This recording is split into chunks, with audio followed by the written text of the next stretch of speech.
नमस्कार दोस्तों, स्वागत है आपका आज के मुख्य समाचार में, जिसमें सबसे पहले और बड़ी खबर में आपको बताएंगे कि खतरे में नायब सिंह सैनी की कुर्सी, कौन होगा हरियाणा का सीएम, नेता लेंगे फैसला।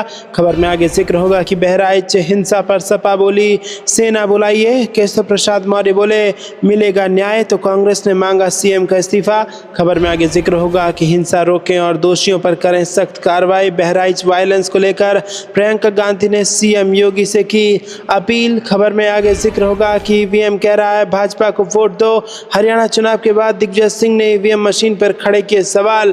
और इसी के साथ आगे आपको बताएंगे कि चुनाव आयोग और ईवीएम से भरोसा उठ गया, हरियाणा चुनाव पर बोले सत्यपाल मलिक। दोस्तों, हर एक खबर की गहराई में आपको ले जाएंगे, लेकिन उससे पहले आपसे निवेदन की वीडियो कीजिए लाइक और चैनल को सब्सक्राइब करके बेल आइकन दबाकर कमेंट में लिखिए जय हिंद। रुक करते हैं सबसे पहली और बड़ी खबर की तरफ। खतरे में नायब सिंह सैनी की कुर्सी, कौन होगा हरियाणा का सीएम, ये नेता लेंगे फैसला। जी हाँ दोस्तों, हरियाणा विधानसभा चुनाव में बीजेपी अकेले दम पर बहुमत हासिल कर लगातार तीसरी बार सत्ता में वापसी कर चुकी है। सियासी जानकारों की माने तो विधानसभा चुनाव से पहले मनोहर लाल खट्टर को हरियाणा के मुख्यमंत्री पद से हटाकर केंद्र की राजनीति में लाना और नायब सिंह सैनी को सीएम बनाने का दांव बीजेपी के लिए रामबाण साबित हुआ। बीजेपी ने हरियाणा में 48 सीटों पर जीत दर्ज कर ली है, लेकिन पार्टी की ओर से मुख्यमंत्री के तौर पर किसी का चेहरा आगे नहीं किया गया था।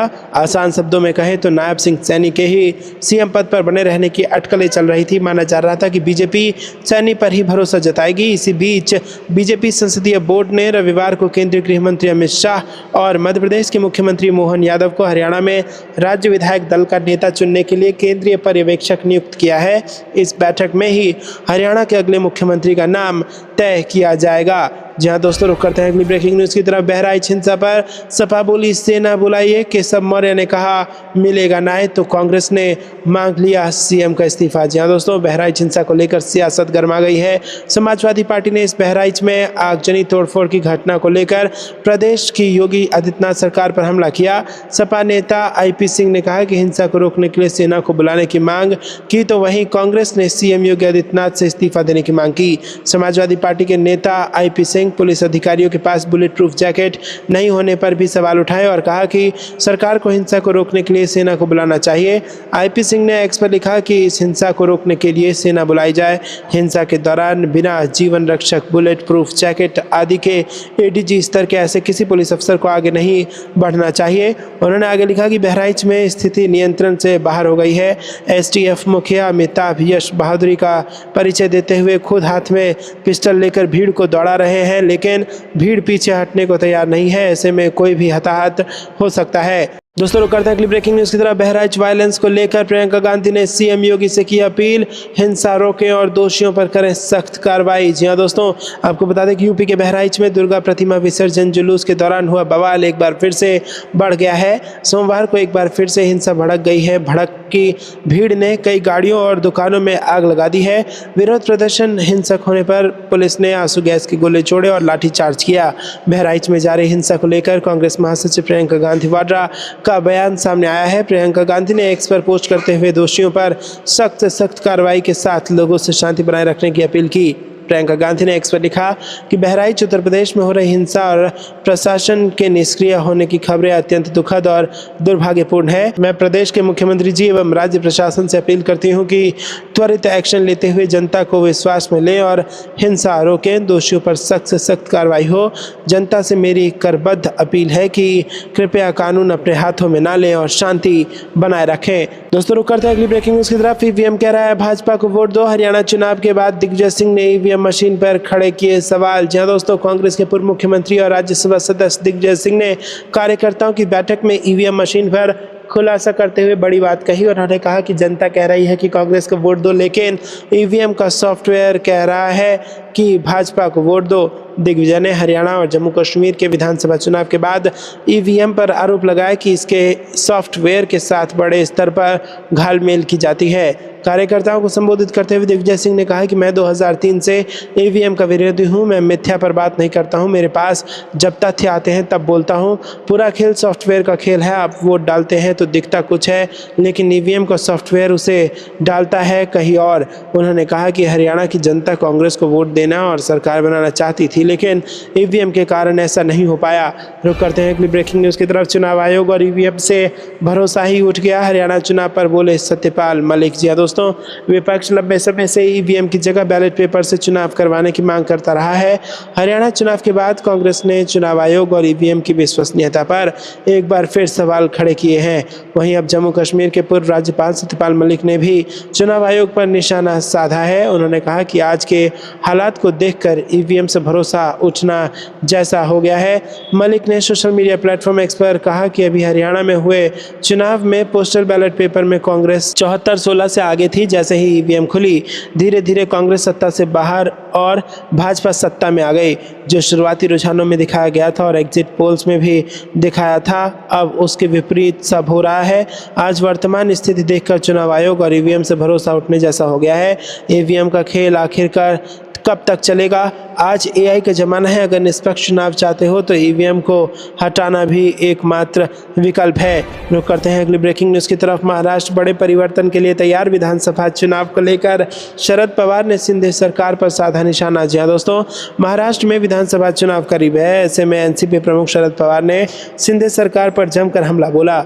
एनसीपी प्रमुख शरद पवार ने रविवार को कहा कि महाराष्ट्र के लोग राजनीतिक बदलाव के लिए उत्सुक हैं और विश्वास जताया कि ये भावना आगामी राज्य विधानसभा चुनावों के नतीजे में दिखाई देगी। महाविकास अघाड़ी के अन्य घटक दलों के नेताओं के साथ यहां एक संवाददाता सम्मेलन को संबोधित करते हुए पवार ने दावा किया कि राज्य प्रशासन, जिसे देश में सबसे अच्छा माना जाता था, महायुति शासन के तहत हतोत्साहित हो गया था। उन्होंने कहा कि हम लोगों को वर्तमान सरकार से मुक्ति दिलाना चाहते हैं और मुझे विश्वास है कि वो हमारा समर्थन करेंगे। उन्होंने कहा कि आगामी राज्य चुनावों में महाविकास अघाड़ी अपने लोकसभा चुनाव के प्रदर्शन को दोहराएगा। रुक करते हैं ब्रेकिंग न्यूज़ की तरफ। नीतीश कुमार रंग बदलेंगे या रंग दिखाएंगे, बिहार की राजनीति में सस्पेंस बरकरार। जी हाँ दोस्तों, बिहार में एक कहावत है, चने के झाड़ पर चढ़ाना। क्या राज्य के मुख्यमंत्री नीतीश कुमार के इर्द गिर्द कुछ ऐसी राजनीतिक ताकतें हैं जो इस कोशिश में लगी हुई हैं?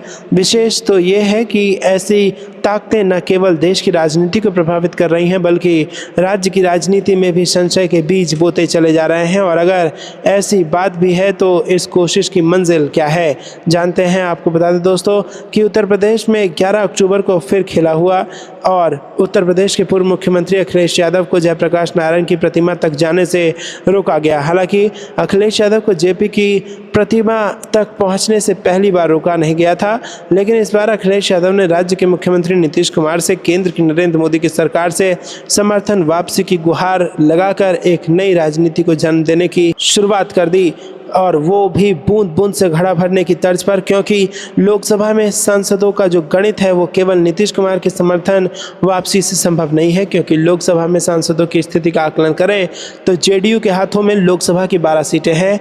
इनके जाने से बहुमत पर असर नहीं पड़ेगा। नीतीश कुमार के जाने के बाद भी एनडीए के लिए 281 सांसदों के साथ बहुमत सरकार चलाने के लिए काफ़ी है।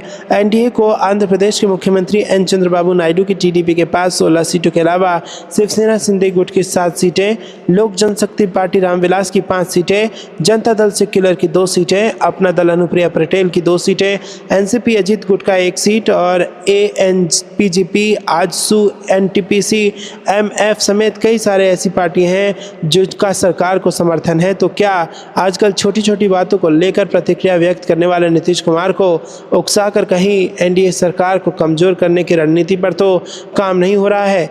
क्या बिहार में एक बार फिर महागठबंधन की सरकार बनाने की कवायद तो नहीं हो रही है?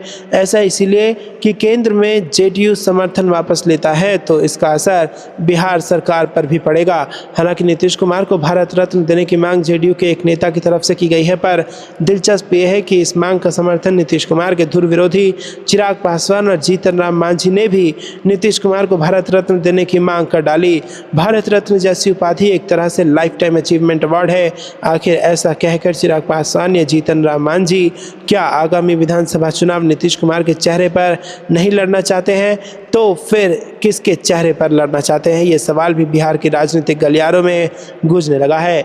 रुक करते हैं अगली ब्रेकिंग न्यूज़ की तरफ। चुनाव को लेकर राहुल गांधी की महाराष्ट्र के नेताओं के साथ बैठक जारी, नाना पटोले भी शामिल। जी हां दोस्तों, कांग्रेस ने आगामी महाराष्ट्र विधानसभा चुनाव को लेकर अपनी तैयारियां शुरू कर दी है और कांग्रेस नेता राहुल गांधी सोमवार को चुनाव को लेकर राहुल गांधी महाराष्ट्र के नेताओं के साथ बैठक किया उन्होंने, और इस बैठक में महाराष्ट्र कांग्रेस के प्रदेश अध्यक्ष नाना पटोले भी शामिल रहे। आपको क्या कुछ लगता है कमेंट में जरूर बताइए। वीडियो को लाइक नहीं किया तो लाइक